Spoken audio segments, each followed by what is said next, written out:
Continuamos con la serie de entrevistas con personas de Mapfre y hoy vamos a tratar un tema que es de gran interés para todos nosotros, el futuro de las pensiones. Para eso tenemos aquí a Juan Fernández Palacios, consejero delegado y vicepresidente primero de Mapfre Vida.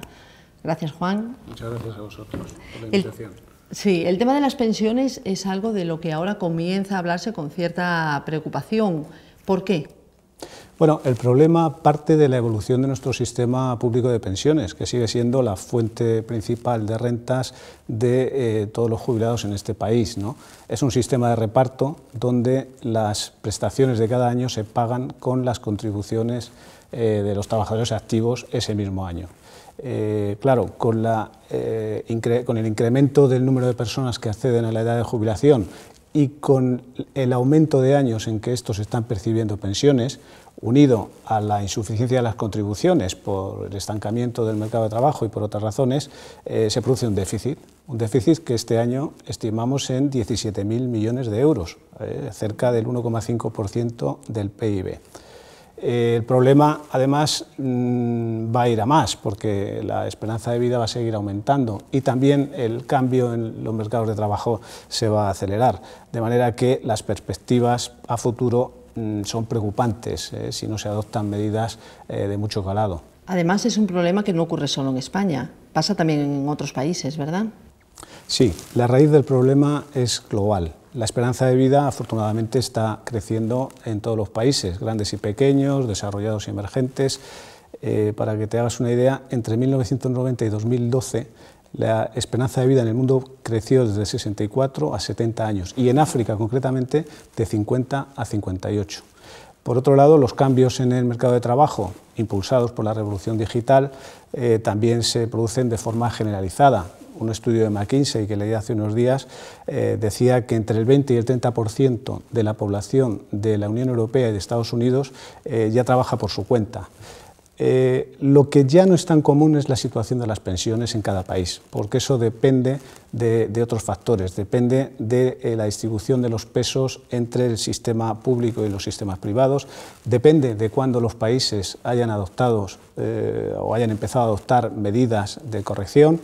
En España vamos retrasados, eso hay que decirlo, y de hecho en el informe sobre envejecimiento de la Comisión Europea de 2015 se presenta a España como el país donde más va a decrecer lo que llamamos la tasa de sustitución, es decir, la primera pensión con respecto al último salario de toda la Unión Europea, pasando del 80% en 2013 al 50% o inferior en el 2060. O sea, un cambio importante, ¿no? Muy importante. Algo tenemos que hacer, está claro. ¿Qué opciones tenemos? ¿Qué medidas se están tomando en los diferentes países? No, es muy urgente actuar porque es un problema que tiene mucha inercia y cuanto más tardemos, mucho más vamos a tardar en encontrar las soluciones. La mayoría de los países de nuestro entorno, incluso a nivel global, ya están tomando soluciones. Es destacable la apuesta que se hizo a finales del siglo pasado en Latinoamérica, en la mayoría de los países, por el trasvase del sistema público a un sistema de capitalización, porque su estructura demográfica se lo permitía. Ahora están analizando los resultados y entiendo que planteándose ajustes. En Europa, quizá el caso más llamativo es el de Suecia, que a finales de los 90 también decidió transformar su sistema de reparto en un sistema también de reparto, pero de lo que llamamos cuentas nocionales, que no es otra cosa que la asignación a los trabajadores de una especie de cuenta individual que le permite ir siguiendo año a año la evolución de su expectativa de pensión y que además en Suecia incorpora al sistema público una parte obligatoria de capitalización con la que se pretende dar una mayor diversificación a las fuentes de rentas. En España también se han adoptado soluciones y en otros países, ¿no? En Alemania, incluso en Nueva Zelanda, en fin. Digamos que en todo el mundo existe conciencia sobre esto. Y a nivel de la población, yo creo que la mayoría de la gente también está tomando o ha tomado conciencia ya del problema. En una encuesta que hicimos en Fundación Mapfre en noviembre del año pasado, uno de los grandes datos era que en España, pero seguramente extrapolable a otros países, es que para los ciudadanos entre 18 y 45 años la expectativa que tenían de cobrar una pensión pública está por debajo del 50%. Y el 81,5% de todos los encuestados consideraban que esa pensión no iba a ser en ningún caso suficiente para mantener su nivel de vida. El problema está en que, por naturaleza, el ser humano trata a posponer ciertas decisiones, desde ir al gimnasio a partir del 1 de enero hasta las decisiones de ahorro. Y por eso son tan importantes, es tan importante que los poderes públicos introduzcan medidas como la afiliación automática a un sistema complementario de pensiones cuando una persona se incorpora al mundo laboral, es lo que hacen, por ejemplo, en el Reino Unido con bastante buen resultado. Y sobre todo es importantísimo que se informe a los ciudadanos de cuál es la expectativa de pensión que van a tener cuando se jubilen, que es algo que el Gobierno de España, vuelvo otra vez al caso particular, aún tiene pendiente de desarrollar.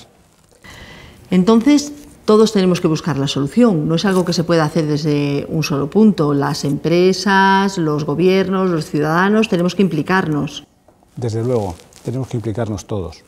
Obviamente los poderes públicos tienen en su mano la adopción de medidas muy importantes de cara a solucionar el problema, pero todos tenemos que hacer cosas. Ahora bien, déjame aclarar que el problema no es tanto de sostenibilidad del sistema público, de los sistemas públicos de pensiones, como de suficiencia de rentas de los jubilados a la jubilación. La seguridad social en todos los países, o en la mayoría de los países, va a seguir pagando rentas. Lo que ocurre es que, por lo que hemos comentado, estas van a tener que ajustarse seguramente a la baja y va a haber que complementarlas con ahorro privado. La suficiencia de ingresos por las personas jubiladas es básica, primero por ellas, ¿no? Porque poder mantener un nivel de vida que desde luego va a ser mucho más saludable que en el pasado, ¿no? Pero también por la economía. Se necesita que los consumidores dispongan de rentas suficientes para mantener el ritmo del consumo, que es uno de los principales pilares del crecimiento en casi todos los países. Hablamos de envejecimiento, de longevidad, de necesidad de ahorro. Realmente estamos hablando de un terreno muy cercano al de las compañías aseguradoras. ¿Qué papel pueden tener estas compañías en esta construcción de la jubilación de las personas? No, las compañías aseguradoras tienen un papel absolutamente relevante en este tema que estamos tratando.